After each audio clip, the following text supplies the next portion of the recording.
Hello YouTube, Brocky3 here, coming at you with my first G-Fest action figure review. Now this review is over the first figure I got at G-Fest, the Godzilla Comic-Con Explosion San Diego Comic-Con exclusive action figure. Now, it's really cool. I actually filmed this review once, but I deleted that one because it was really biased. I was still excited about my first Comic-Con exclusive and first SH Monster Arts figure, but now I've kind of calmed down. So the bias is gone, and we can do this review the correct way. Alright, so let me give you a view of the box. We have this amazing artist rendering of the Godzilla here, and a viewing window where you can see the Godzilla itself, SH Monster Arts, Godzilla Comic-Con Explosion. So stuff down here like Bandai and Takahashi Nations, Comic-Con exclusive. And on this side, it's got the Godzilla Comic-Con Explosion, Monster Arts, and another viewing window where you can see a front view of the figure. Then the back, which is done very well. We have this amazing artist rendering of Godzilla attacking the con, because there's a Comic-Con banner flying away in the wind. Pretty cool. Then information about the people who made the figure.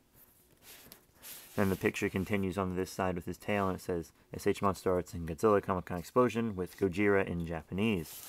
And if you want to look at the top, there's another kind of viewing window at the top, but you can't really see much through it. But it does say Godzilla Comic-Con Explosion, SH Monster Arts, Comic-Con Explosion. And, of course, Monster Arts in the bottom and copyright stuff. Caution, ages 15 and up, blah, blah, blah. So, yeah, that's pretty cool. Here he is, folks, the Comic-Con Explosion SH Monster Arts Godzilla.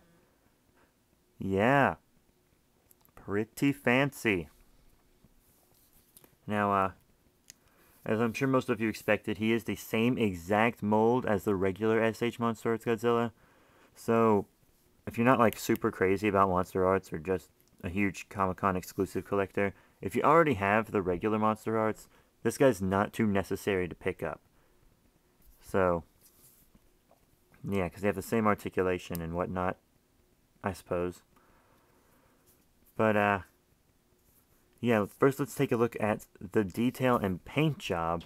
Detail and paint job are absolutely exquisite. They are amazing. First, the figure is made out of this slightly transparent orange plastic. Very high quality. It's actually got a good weight to it. But you can, like, sort of see through the figure in thinner parts. And in darker parts, you can tell it's transparent and stuff, translucent. But it's so piled in there that it's really thick, but it looks very amazing, and the yellow paint adds a great quality to it. See, the claws all look really excellent with the yellow, and the spines look absolutely incredible. These fins here are just amazing, I must say. Oh, tail. I was going to say they also look good down the tail. And the head looks pretty excellent. The eyes are painted like this orange color, which looks very, very menacing. And then the teeth are kind of a dark color with the plastic. You see the plastic on the roof of the mouth is darker than the rest of it, which looks very good. And then the tongue is painted red, which also looks really great. But a detail, you got all kinds of paint stuff, and how am I going to say this? He's got all of his ridges and the lines going through him and his scales, and he's all bumpy. He looks like a combination between the Godzilla from Space Godzilla, 1994, which is who he's supposed to represent, the original mold, but this paint job and everything makes him look kind of like a new rendition of Burning Godzilla, if you know what I mean. But, yeah, very, very, very nice. Now, let's talk about articulation. Here is where we run into some problems. Alright, first up, articulation on the head. The head, like, pops off really super easily. But it's not too much of a problem, because it just goes right back on. So, whatever. You just gotta be careful. And then the mouth opens and closes, as you can see. And there's some other joints here on the neck. 2 more joints, one here, one here. So you can bend his head, like, completely straight. His neck completely straight, sorry. Then he has joints in his arms. They can kind of come out, but they're really stiff, you know. Really stiff. Not good. A little too stiff. I like some stiffness in my joints so they don't flop around, but these joints are really stiff. There's also like a bicep swivel, which is good. And then like this double elbow joint, but it's done in a way that, well, all of its joints are done in a way where the detail hides the joint so you can't see it.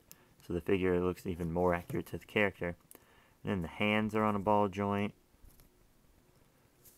That's cool. And he has this like kind of waist torso joint here, and it's pretty much pointless because you can't really move it anywhere. It's just kind of there. It's really pointless. It shouldn't even be there. I know you can't really see it because of the vinyl color and everything, but it's there. Just right there. Now, the leg, one thing I gotta point out about the legs, they have these like wings right here. They kind of look weird. Wings are like fat.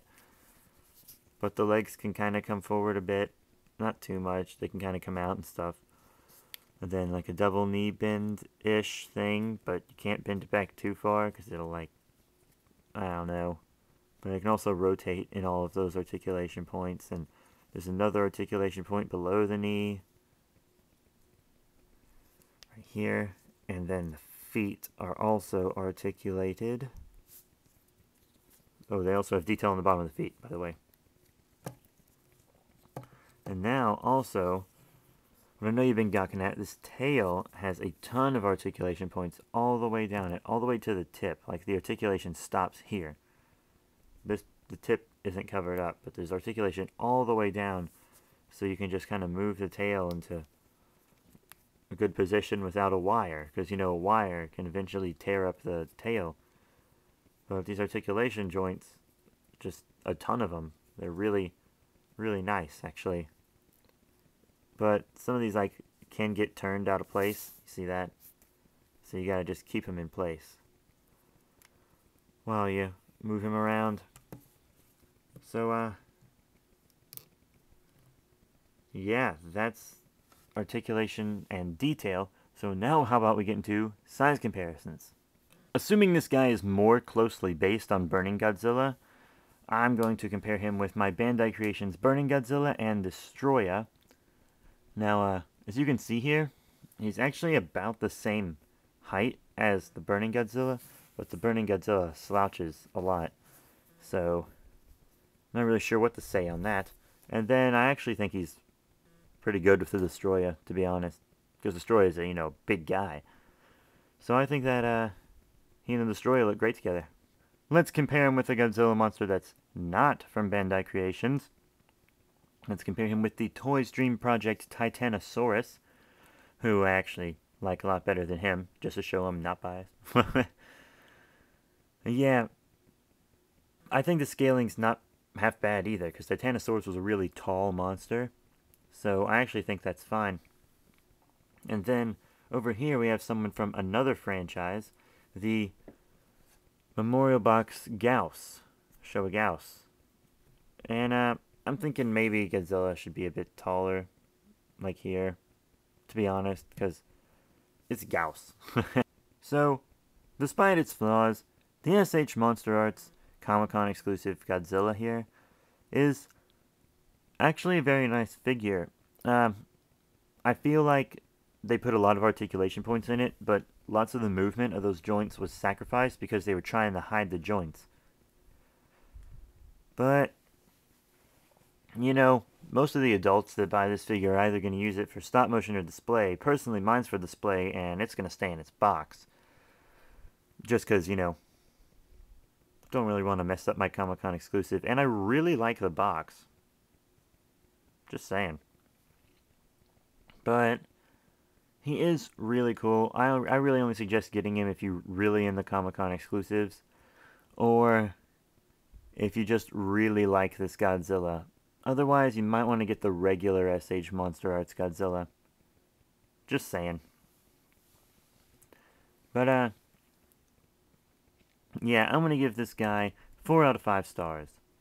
Yeah, he mostly loses 1 star because of his articulation flaws, but his detail and everything are just so amazing, and they paid so much attention to paint and detail, and they really did try hard on this figure. It really is nice. So, yeah, 4 out of 5. More G-Fest reviews coming soon. Remember to rate, comment, subscribe, and I will see you guys later.